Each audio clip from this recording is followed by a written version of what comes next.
بسم الله الرحمن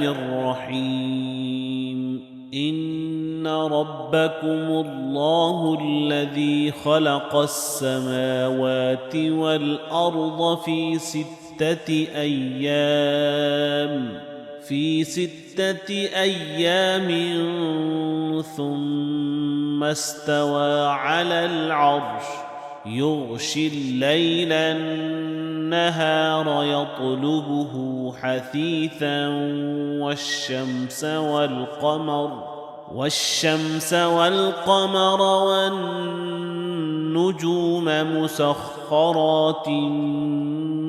بأمره ألا له الخلق والأمر تبارك الله رب العالمين ادعوا ربكم تضرعا وخفية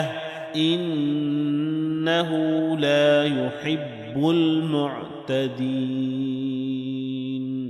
ولا تفسدوا في الأرض بعد إصلاحها وادعوه خوفا وطمعا